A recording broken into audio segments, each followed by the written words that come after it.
June has come and gone with such a ferocity that I'm genuinely surprised I had the wherewithal to even have things to include in this month's roundup. But here it is. Everything I played over the past 4 weeks, more or less.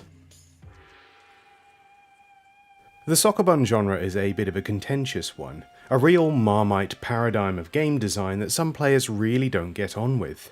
Not me though, I love that shit. Part of it stems from how I cut my teeth on this whole medium as a young lad. The first game I ever owned was Ocarina of Time, and you might be asking, what's the connection there? But the Zelda games, while rife with fast-paced combat and whirlwind adventures, heavily featured block-pushing puzzles as a tenet of their dungeon design. Far from the complexities found at the heights of the genre, I always appreciated those little bursts of grey matter sparking offered up by these small breaks in the action. After hearing its virtues so emphatically espoused by NoClip's Jesse Garasha over the past few years, I finally grabbed Isles of Sea and Sky in a sale, and can you imagine my elation that this particular genre entry created within itself a link to my past, a game that captures perfectly those experiences of play with nary a sword swung in sight. Not that it falls all that far from the tree, it is another block-pushing puzzle extravaganza at its heart, but the way Isles of Sea and Sky has been designed and how well it hides the vegetables is something that I think even the Sokoban skeptics might be willing to get on board with. Taking place over a series of Polynesian islands, you navigate a world of rules stacked on top of other rules, where very early on it is drilled into you that you might want to have a look around a bit before you start committing to solving these brain teasers. Nothing is explained to you, but the world itself becomes a blueprint for how to navigate it through a careful display of action and consequence. Where you can go,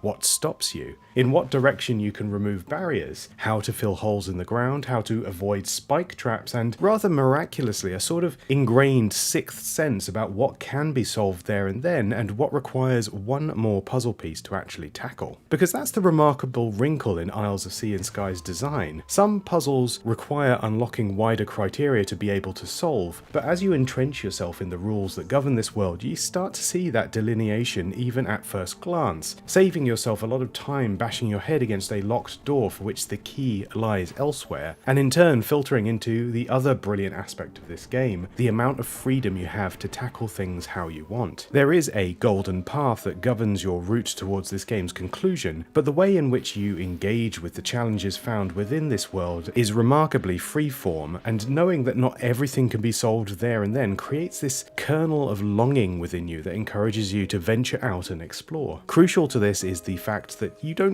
need to solve everything to progress. There are some roadblocks that require a certain number of stars to pass, but in the process of navigating each of the primary dungeons to activate their quadrant of the big door you see right at the start, you'll most likely have accrued enough to move forward, and even if you don't, changes to the state of things after these particular milestones encourages you to go back and review those puzzles you couldn't quite figure out before. But that's not all. While everything needed to open the pathway to a defined end is contained within this world's logic and those primary goals, you can also unlock additional tools that change your relationship with that logic.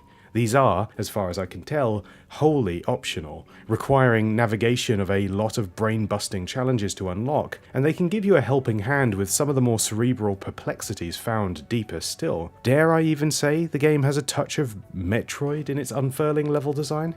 Dare I say it? But that's the thing about Isles of Sea and Sky. In the moment-to-moment, it never really feels like a puzzle game. You're going on a defined adventure, you have specific goals to achieve and an objective to work towards, and each section of gameplay feels entrenched within that journey in a way that's way more intimate than I was expecting from what I initially thought was just going to be a pleasant block-pushing puzzle extravaganza. A choice collection of brilliant ideas, coupled with a principled world logic, allows Isles of Sea and Sky to feel like a lost Zelda title even more than it does a traditional Sokoban. This is a game that is hard to put down, and for good reason. Drip feeding you tiny bursts of dopamine throughout, every success warrants further exploration, every milestone unlocks another layer of design, and if nothing else, what I really appreciated about the game's approach to puzzles is that it's not interested in feeling smarter than you. I have gotten incredibly far without even a cursory Google search.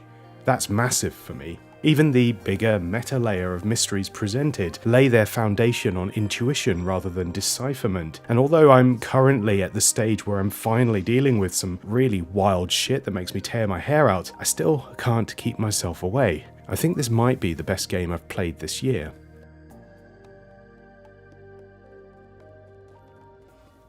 I have a bit of a difficult relationship with Souls-likes.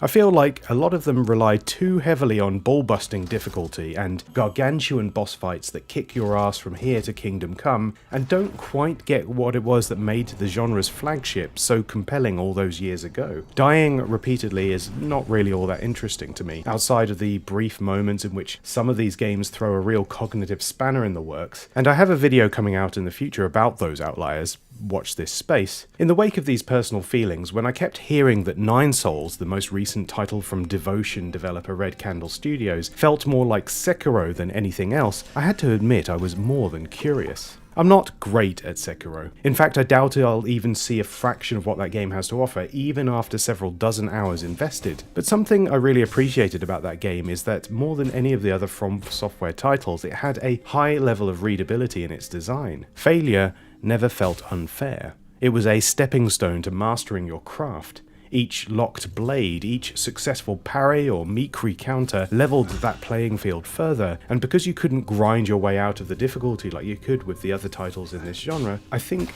as an exercise in pure combat design, there's not much better out there. So when it came to rendering this style of gameplay within a gorgeously realised side-scrolling search action title, rather unsurprisingly, I have to agree with everyone else. Nine Souls is bloody marvellous. Predominantly a combat-first experience, Nine Souls is a game of blocks, counters, and variables that expand and diversify as the game goes on. It's all incredibly responsive, but in a way that celebrates intent over pure reaction. Often it is the case that as you move around this world, you can understand the ambition behind your foe's movements quite far ahead, and you can use that knowledge as well as how the spaces you fight within fundamentally inform the choices you make in battle to get the upper hand.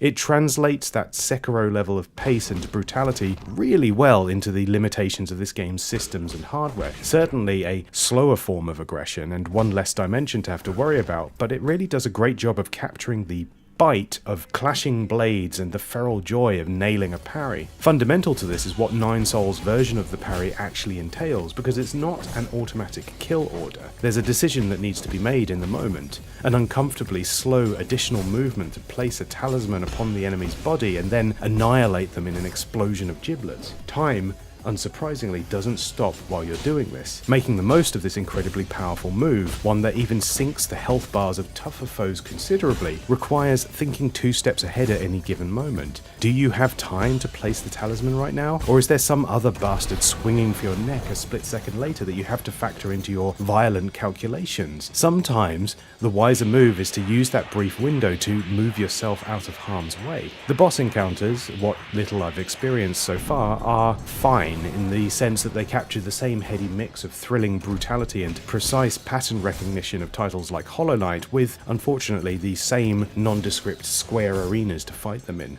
I'm not expecting miracles in this space, and as I've already discussed in my Hollow Knight video, I think this is just a me problem, one of preference rather than criticism, but I do have to say the wider world in which you explore, fight and navigate is nicely built. It'll be familiar to any storied search action fans. The design here is not what makes it special, but rather the art direction. Science fiction meets Taoist architecture with this great 2D on 3D effect that on multiple occasions had me stop in my tracks to drink in the ambience. An environment designed to appear much bigger than it actually is, with some nifty visual trickery to aid in its endeavours. It's a decidedly different take on that somewhat lazy cyberpunk trope of everything being all about kanji and laser katanas and not a single Asian person in sight. Red Candle are a Taiwanese studio, celebrated for the thought and effort that goes into the distinctive cultural side of their work, and while this particular world is more outlandish and divorced from anything being quote-unquote real, it does still feel like a culturally significant space. Monks and robots duking it out in high-tech temples, ritual as a fundamental scaffold for the violence that ensues. There's a nice selection of narrative devices littered throughout that allow you to explore the backstory of this world and its inhabitants, and a central base of operations to return to for some poignant discussions with your few remaining allies. I think this is a really clever and well-crafted one of these. I can't really find fault at this stage, and although I'm fairly certain that later down the line the challenge will become too much for me, I'm happy that I got a chance to engage with this game and discover why all my favourite video essayists love it so much.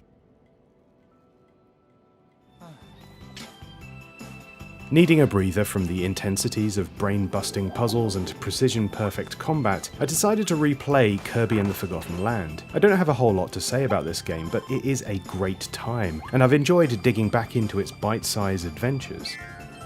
Kirby games are often deceptive in their simplicity, hiding something more ornate and satisfying under the hood, and one thing I really appreciated about this particular iteration is how it utilised its level design to offer up small pockets of discovery throughout.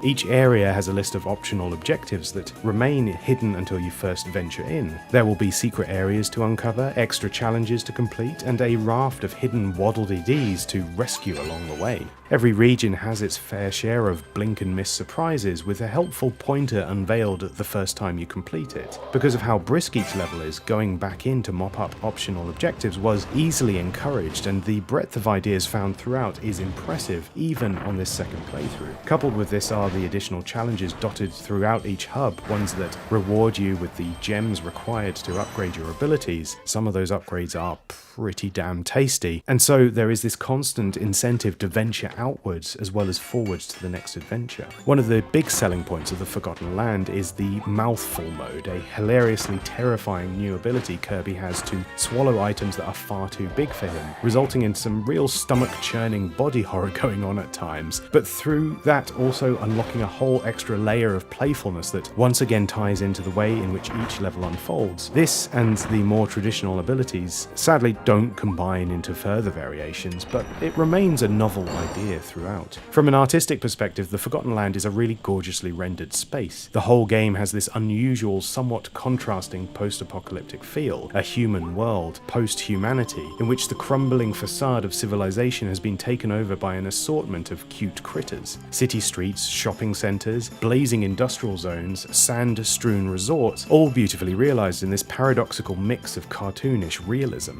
Every locale contains within it a fading melancholy so distant it almost doesn't exist, but one that becomes increasingly loud the further into the game you get. It's not a bleak experience though. The vibes are always upbeat, even in moments of peril. It's clear that there is something darker going on under the hood, but that's not going to keep good old Kirby down, is it?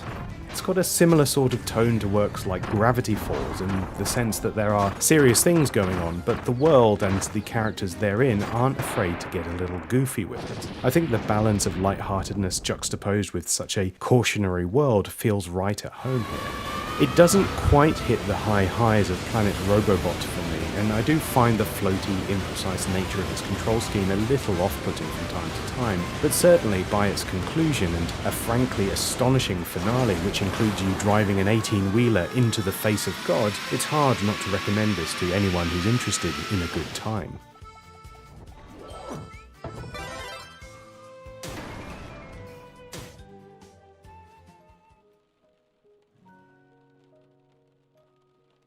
Swan Song is a small, unassuming puzzle box of a game that is surprisingly fiendish in its execution.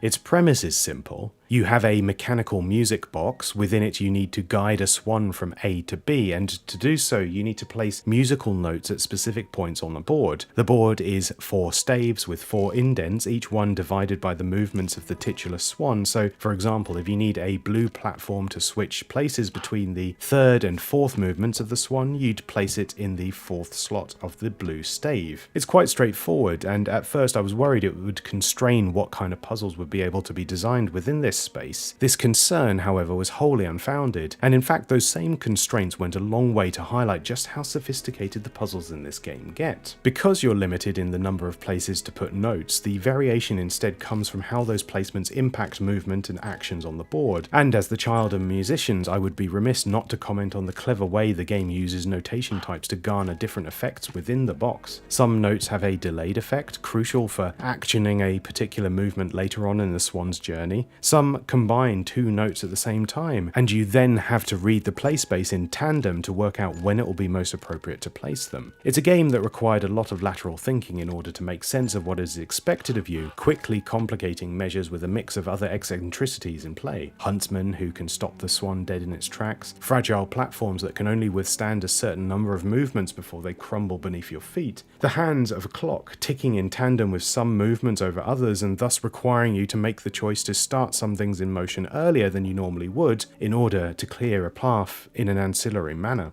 It's, in a roundabout way, a game that is more about music theory than it initially seems, utilizing those notation concepts that I could never get my head around as a kid to compose this increasingly multi-layered strategy that expands the space and time considerations despite the board remaining the same size throughout. It's a really clever game in this regard, and I found it immensely satisfying to work my way through. There is also a story component to proceedings, quite a sensitive topic being explored between chapters. However, I did find that after a while I was skipping dialogue to get to the puzzles. I don't want to discount the writing here because it clearly means something to the development team, but actually sometimes puzzles are good enough on their own, and given that I couldn't really sense any ludonarrative synergy between the two, I'm happy with the experience I made for myself here. This is a really fascinating puzzle game, and obviously with the caveat that I was provided a code for this by the publisher, I think this is really worth your time. 2x IGF winner AP Thompson, hot off the trail of his collaboration with Jenny Zhao Xia on last year's excellent Consume Me, has in record time brought out another banger. A match 3 real-time strategy visual novel with semi-persistent roguelike elements that's also kind of a knowledge-based puzzle box in the vein of Outer Wilds, maybe? Honestly, it's kind of hard to put Titanium Court into one specific box and almost impossible to talk about it in abstract, and that's in part why it's such a compelling thing to engage with. A tale of the player lost in the realm of fairies, designated their queen and in charge of an eternal army caught in the rungs of an ever-changing war, Titanium Court is a game of constantly shifting objectives, cryptic narrative threads, and genre-bending gameplay variety. There's the phase that sits you in the castle grounds, free to explore, and within that the opportunity to engage with a number of story beats, ones that may or may not unlock new functions periodically along the way, investigating the library, having a shower, grabbing some breakfast with the lads, having another shower. Hey, most of my best ideas have come from a place of torrential hot water, I get it. It's all wrapped up in this unusual, somewhat disconcerting tone. You can't leave, and this place is extremely weird, a peculiar mix of Midsummer Night's Dream and contemporary baseball culture found in the imagery and tone of the writing. It feels very much like the fever dream of someone who's a little bit too into sports, in a way that's incredibly compelling to dig deeper and deeper into. Then, after breakfast and maybe another shower, it's time to go to war. War has two phases. The first, a low tide, allowing you to rearrange the battlefield in a match 3 game, where specific tiles offer up certain resources that you can then use to hire units in the second phase, but also through this you can remove enemies from the battlefield entirely. It's a clever setup because the end result determines the strategy you employ in that second phase, high tide, informing whether you need to focus on defense or can pursue further resource gathering. Once the second phase is in process, all you can do is sit and wait for the outcome. Survive, and you move up the ever-changing map towards a final, more difficult encounter at its peak. Should the court be destroyed, however, you will find yourself awaking from a disturbing dream and back to square one.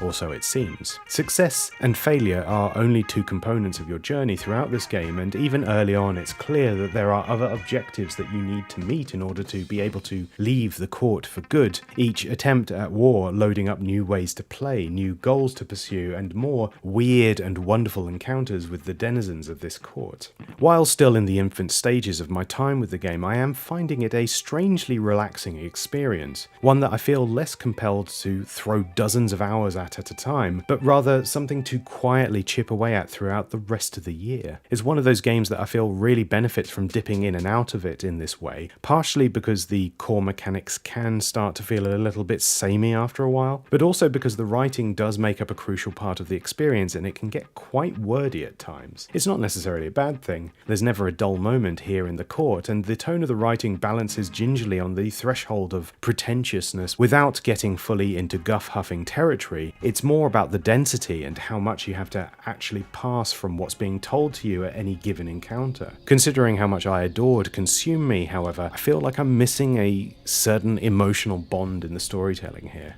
A.P. Thompson is clearly a brilliant designer of both gameplay mechanics and user interfaces, and a great writer to boot. The writing in this is far from dry and possesses an incredible interiority seldom found in other games, but part of me does wonder what Titanium Court could have been with a few more creative minds at the helm. I'll put a pin in this one for now and see how I feel when I'm closer to its conclusion. True to my word in my last video, upon playing the demo for Toem 2, I fired up the original and ploughed my way through the game once more. Toem is an absolute delight, a cheerful, relaxing adventure game all about photography and civic duties. You spend your time wandering around these lovely monochrome dioramas, solving the conundrums of the residents and taking photos of local wildlife. Each task ticked off the scorecard grants you a stamp. Once you've accrued a minimum number of stamps, you can get the bus to the next location. Each area has its own theme and means of navigation, and despite the almost complete lack of colour found throughout, they do feel visually distinct enough that they are always a joy to explore. The use of colour in Toem, or rather the lack thereof, is remarkably sophisticated, factored into the sprite design and environments in a way that renders the various wonders of this world distinct and recognisable despite the absent colour palette. One of the things that made returning to this game such a pleasure was that it reminded me of how much of my back catalogue of completed games I hadn't actually gone back to in years, and how much joy I could find in what I remembered versus what felt brand new once more. It's the same experience I had with Kirby and the Forgotten Land. There were places that I don't remember at all, and puzzles that I had to figure out all over again. As an added bonus, once I reached the credits once more and Toem's stunning denouement, the game informed me that there was still more to explore. Unbeknownst to me, in the years since I last played this, the team at Something We Made had released a free DLC bonus area to explore, Basto Island. And so what was once a form of selective nostalgia became a brand new experience.